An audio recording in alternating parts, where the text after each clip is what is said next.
Hello students, this is our second part of the topic quadratic equations. In this part we will learn the solution of a quadratic equation. First method is by Sridharacharya method.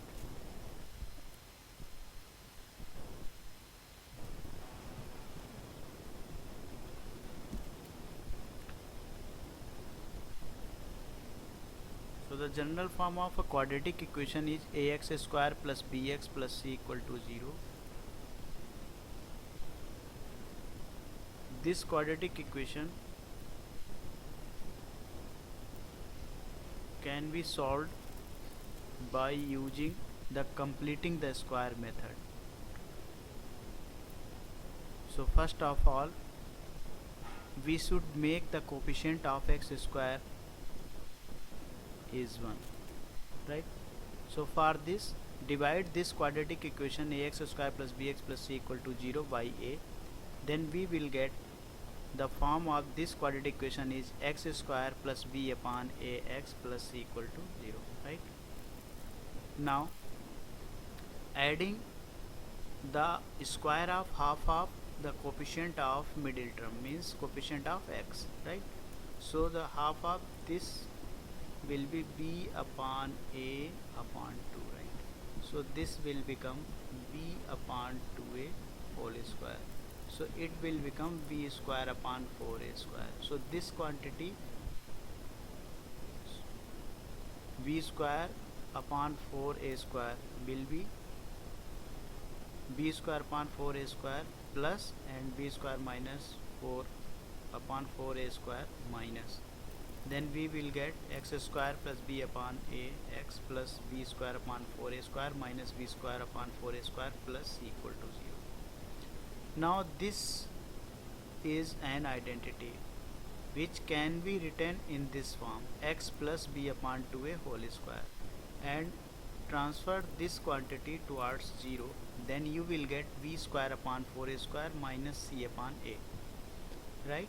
Now taking LCM and solve it, then you will get b square minus 4ac upon 4a square, right? So this will become x plus b upon 2a equal to, taking square root, then you will get this is plus minus under root b square minus 4ac upon 4a square. So the square root will be under root b square minus 4ac upon 4a square is b square minus 4ac upon 2a. So the value of x will be minus b upon 2a plus minus under root b square minus 4ac upon 2a, right? So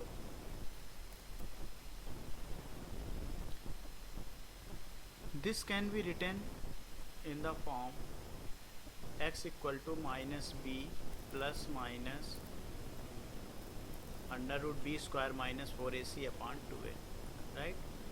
So taking positive and negative sign separately, then you will get two values of x here. One value of x is x1 equal to minus b plus under root b square minus 4ac upon 2a, and other value of x will be x2 equal to minus b minus under root b square minus 4ac upon 2a, right?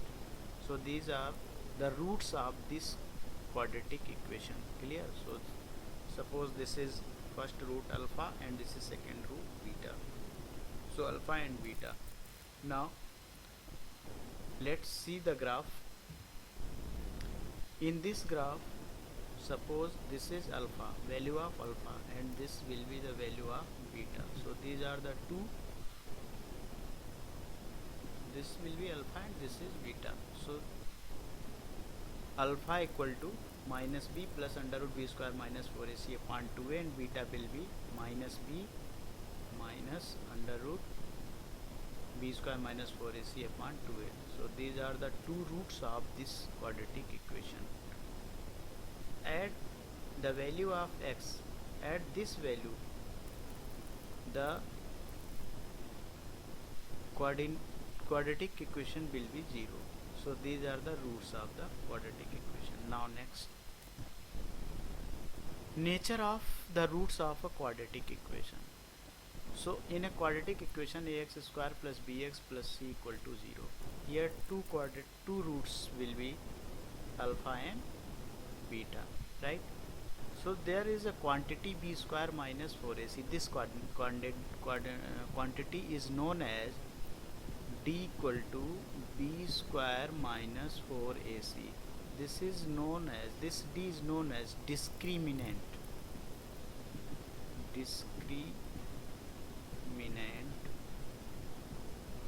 So the discriminant of a quadratic equation decide the nature of the quadratic equation, nature of roots of the quadratic equation, right?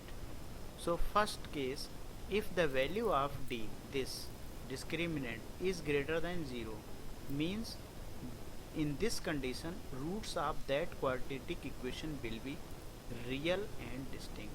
Means roots will be real and distinct. Means the value of these two values, x1 and x2, so these two values will be real and distinct. Clear? So this will be alpha and beta, so these are real and distinct. And next, if d equal to 0, then roots will be real and equal. In this condition, the graph of quadratic equation touch the x-axis, right? So in this condition, the roots of the quadratic equation will be equal. Means x1 equal to x2, means alpha and beta, both the roots of the quadratic equation will be equal, real and equal. Clear? So in this condition, the graph of the quadratic equation means ax square plus bx plus c equal to 0 touch the x-axis, not intersect. But if the value of discriminant will be greater than 0, so in this condition the graph intersect the x-axis at two distinct points. Here the graph of the quadratic equation touch only the single point, right? So this is a single point.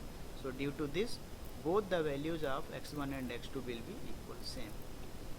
Now if d is lesser than 0, so in this condition, if d is lesser than 0, so in this condition the roots will be complex, right? Means the graph of the quadratic equation doesn't intersect the x-axis, right? So in this condition the root will be complex, means roots will be imaginary. Now if d is a perfect square, then the roots will be rational number. Clear? Suppose that is value of discriminant will be a perfect square number, just like d is 1 or 4 or 9, means a perfect square number. So in this condition the roots will be rational. Clear? Roots will be rational, means alpha and beta will be rational. Clear?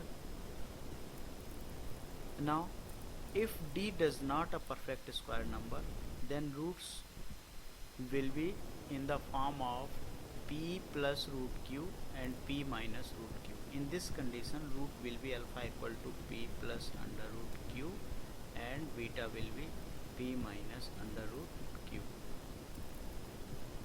If the discriminant does not a perfect square number. Clear? So in this condition the roots will be in this form.